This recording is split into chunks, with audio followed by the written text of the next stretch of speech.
टंगवाणी में 10 ॾींहं अॻु अगवा थियल नीगर मसरूर अहमद बखराणी ऐं 2 महीना अॻु मोहम्मद बख्श लाशारी जी बाज़ियाबी ऐं शहीद कांस्टेबल अब्दुल नबी बिजाराणी जे कातिलनि जी गिरफ़्तारी लाइ ठुलकंद कोट इंडस हाईवे मांडवी स्टॉप ते शहरनि JUI तरफ़ां टायरनि खे बाहियूं ॾेई रोड ब्लॉक करे छॾियो।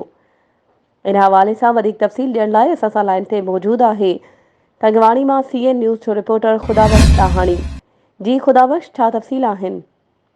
जी बिल्कुल, मां के ॿुधाईंदो हलां। टंगवाणी 10 ॾींहं अॻु अगवा थियल नीगर मसरूर अहमद बखराणी ऐं मोहम्मद बख्श लाशारी जे बाज़ियाबी ऐं शहीद कांस्टेबल अब्दुल नबी बिजाराणी जे कातिलनि जी गिरफ़्तारीअ लाइ ठुल कंद कोट इंडस हाईवे मांझी स्टॉप ते शहरनि JUI तरफ़ां टायरनि खे बाहियूं ॾेई रोड ब्लॉक करे छॾियो। टंगवाणी तालके अमीर कारी किफ़ायतुल्ला खोसो, नेशनल प्रेस क्लब सदर मोहम्मद अली डाहाणी, अब्दुल फताह कंडराणी, हाफ़िज़ इस्माइल बलकाणी, अकरम बंगवार ऐं सवन जे तादाद में शहरनि तरफ़ां टायरनि खे बाहियूं ॾेई रोड ब्लॉक करे धरणो हयो वियो।